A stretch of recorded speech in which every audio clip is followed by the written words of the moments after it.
HIV and its connection to the Harlem community has changed over time.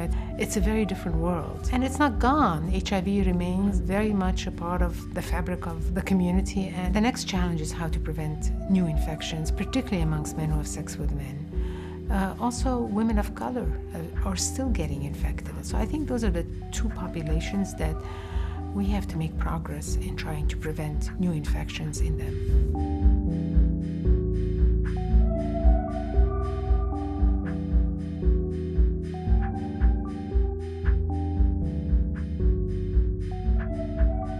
Research has a lot of benefits. Research enables the community to have a say in terms of what's coming next, in terms of the new discoveries. And also research in a community setting allows the findings to become very relevant to that specific community. So for us, it's been a very important part of ICAP's mission.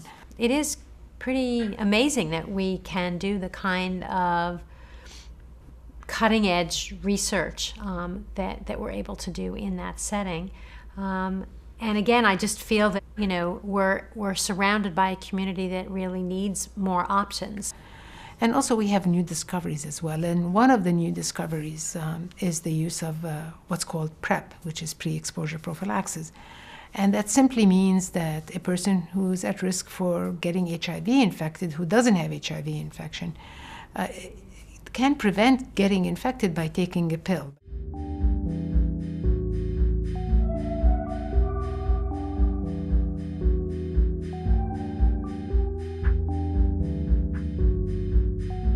HIV goes unspoken about and unheard of in the community. It's something that people rather ignore than face. My hope is that we can dispense knowledge to the community in a way that alleviates some of the fear, that makes it okay to talk openly about what it's like to be positive. And the work we do here, it's about creating an environment that allows for open discussion. So one of the important things that we are doing is always assessing if we're reaching the people that we most need to reach in the study. But this fourth map is really the most important one for me because it shows where people are dying from HIV-related disease. And so what that means to us is those are people who are not in care, and they may not even be diagnosed. Here in Harlem, we bring state-of-the-art, really, HIV prevention and care to populations that are most deeply impacted.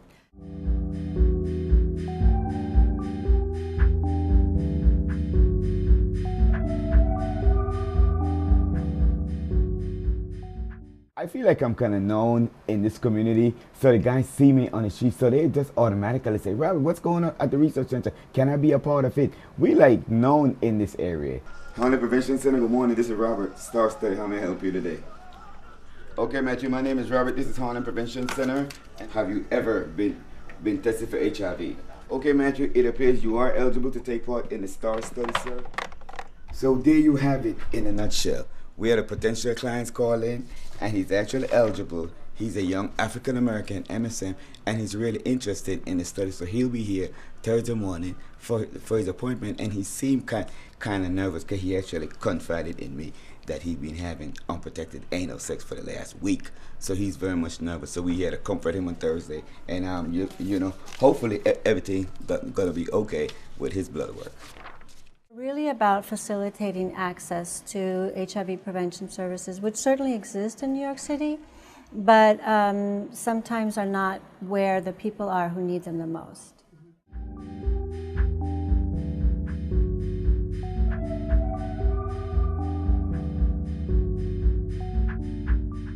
I came from Beaufort, Georgia, where not only did I think I was the only gay person, but I also felt like that ostracized me a lot. I just felt like it was very important to give back to my community any way that I could, seeing that it is an issue that affects us all. And Brothers really brought it home for me by basically only statisticizing really what was going on in my community. It is a smaller community, being African American or other minority ethnicities. And it was just really interesting to get a real grip on how it's affecting our culture, and as well as my family, friends, and loved ones.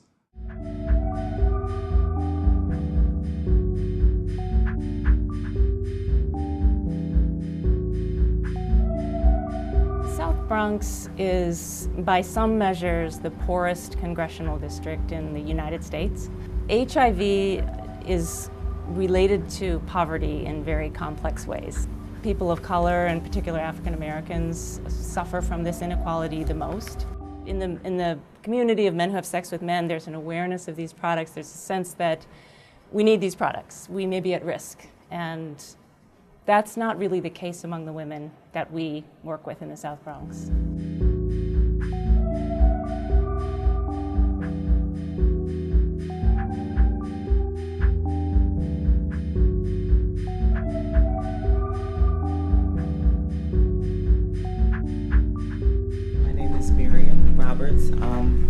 I used to live in the Bronx, but now I live in Brooklyn. And I know how important it is for me to pay attention to my health. You know, I've taken many chances with sexually transmitted diseases, and going into the study and helping, you know, you guys create something that may be able to protect women, minority women who are actually mostly at risk. I'm all for it. I think there's a lot of misconceptions about research and about HIV, and so you know, we really try to focus and try to have, you know, engage women by, you know, just telling them that they're going to make a difference, that, you know, that what they're doing is really going to help, you know, society as a whole. You know, even though, you know, you're in the study, we always say, you know, when you're having sex, you know, use condoms, and things like that. You know, part of, you know, putting PrEP and stuff out there is kind of like a comprehensive toolbox. You know, there's a toolbox, and, you know, you can choose from, you know, different things, just because, you know, we all know that some people don't use condoms. So what other methods can we put out there to help?